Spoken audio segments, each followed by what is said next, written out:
Most Ohio home buyers have no idea what they're walking into until it's too late. And every painful closing story that I hear comes back to 10 main things. And those are overlooked mistakes. So in this video, I'm going to walk you through those 10 things so that you never make these mistakes in the future. And you'll want to stick around until the end because I am going to share with you the one Ohio-specific issue that affects roughly 1 in 3 homes across the state, and that most home buyers either skip or underestimate during the purchase process.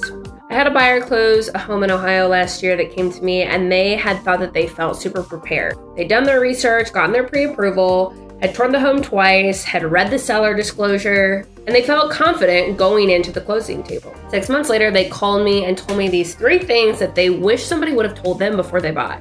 First was radon. They found out they had a radon issue before they moved in.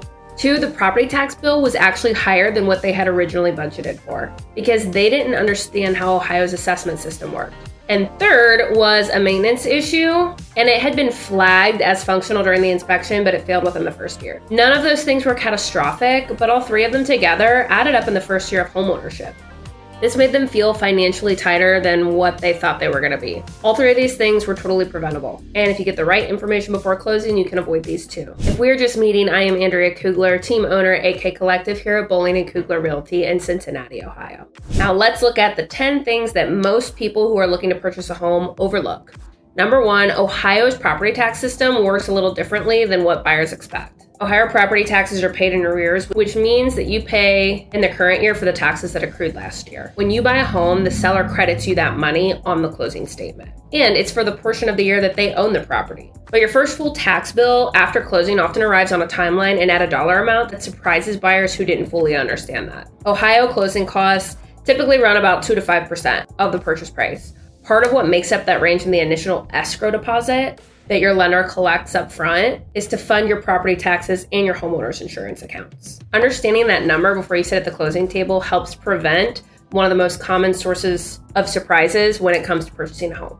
Number 2, radon is a statewide issue in Ohio, and Ohio actually ranks 4th of the highest in the county for the average of radon levels. According to the Ohio Department of Health, every single Ohio county has recorded radon levels at or above the EPA's action level of 4.0. Ohio's geological composition, which includes uranium-rich soils and bedrock, contributes to the elevated risk. Approximately 1 in 3 Ohio homes has elevated radon levels, a rate significantly higher than the national average.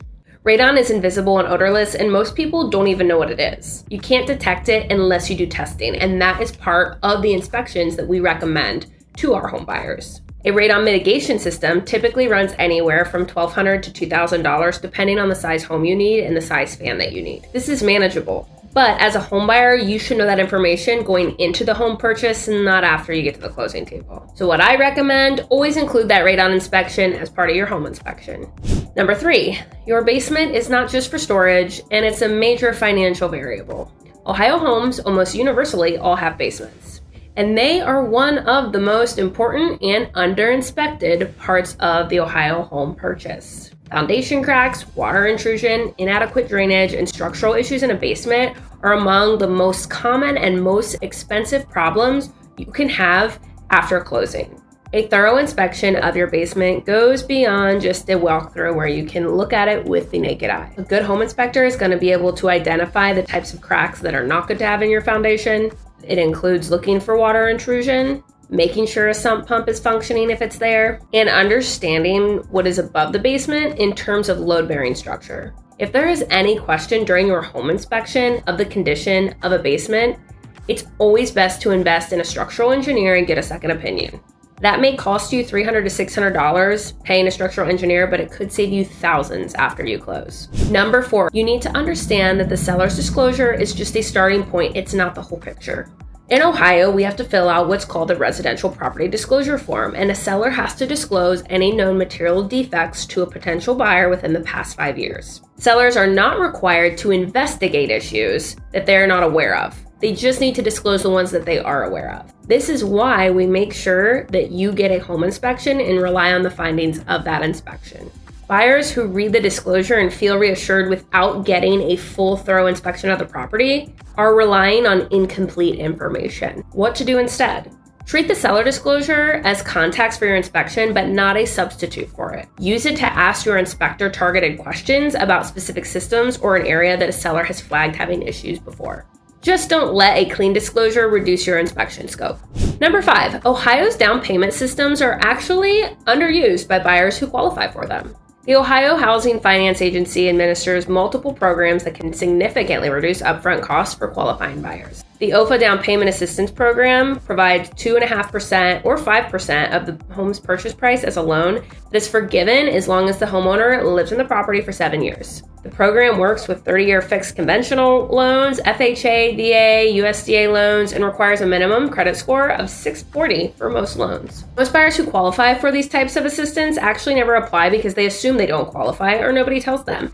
That is why I work with a phenomenal lender partner who's going to make sure that you are aware of any type of program you do qualify for. That's the importance of working with a good team. Number 6, HOA fees and restrictions are not always obvious before you fall in love with a home. Ohio has a growing inventory of homes in the HOA-governed communities, particularly in newer suburban developments across Cincinnati. HOA in different Ohio communities vary widely from $100 a month to several hundred a month sometimes. You need to be aware of those rules governing that HOA so you can see what kind of restrictions you have upon moving in. Before you make an offer on any property in an HOA community, request the full governing documents, the current fee schedule, and the most recent budget and reserve fund balance. Read them. Understand what they are, understand what you're committing to annually, and what the escalation history looks like. This is important to do before you're bound to it.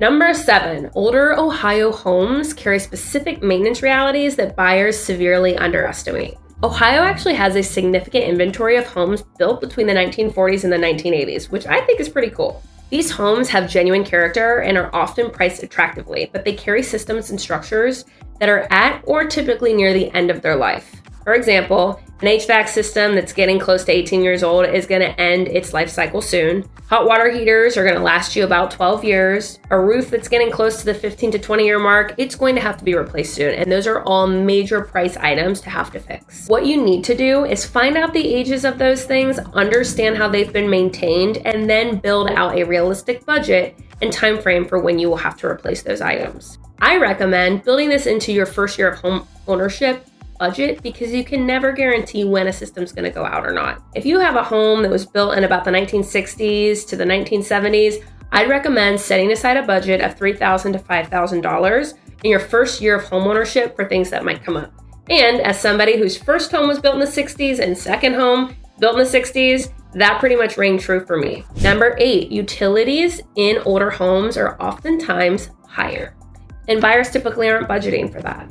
Ohio winters are real, and older homes are frequently less energy efficient than newer construction.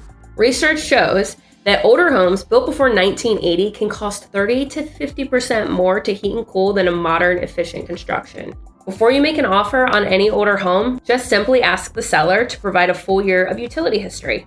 That document can tell you more about the real monthly cost of living in that home than anything else. And you'll be able to see if a seller has replaced windows or updated a system if that has positively impacted their bill. Number 9, the home inspection report is not a home repair list. It's a negotiation tool and it's an education tool. Many buyers read their inspection report and feel completely overwhelmed, and I get it. They think they need to ask for everything, and that is not the point of the home inspection. The home inspection is there to be a tool and education piece for you as a homeowner so that you know how to maintain your home moving into it. But it's also there to point out major defects so that your agent can negotiate on your behalf. Knowing the difference between smaller maintenance items and large safety issues or large ticket items is really going to save you. Your agent will be able to address what things need to be handled as a price reduction, what things need to be fixed before closing, and overall help you make the right financial decision. Make sure you go through your inspection report with the inspector and your real estate agent. Categorize the items and what is safety might need fixed before closing, things that you might need a price reduction or a credit for, and then things that could just be categorized into a maintenance list for you when you move in. Okay. So here is the Ohio-specific issue I told you affects roughly 1 in 3 homes across the state. Timing your closing date to strategically save you more money. This is the one that most home buyers never think about. In Ohio, property taxes are paid in the rear. And that proration at closing depends on where you fall in the tax payment cycle. Closing at different times of the year can result in meaningfully different credit amounts from the seller. Similarly, closing at the end of the month reduces the amount of prepaid interest you owe at closing, compared to closing at the beginning of the month, because prepaid interest covers the days from your closing date to the end of that month. What I recommend, have a conversation with your lender and your agent about how closing timing affects your cash to close before you set a close date. It is a simple conversation that can save you hundreds of dollars without changing anything material about the transaction. So I want to hear from you. Are you considering a move to Hamilton, Ohio? Are you working through any of these issues right now as a home buyer? Or have you already bought and ran into some of these issues as a new home buyer? Is there something that you wish you were told before you got to the closing table? Drop it in the comments. I read everyone and I want to hear from you. If you're looking to buy or sell in 2026, your only option is AK Collective. I'm Andrea Kugler. Thanks for tuning in.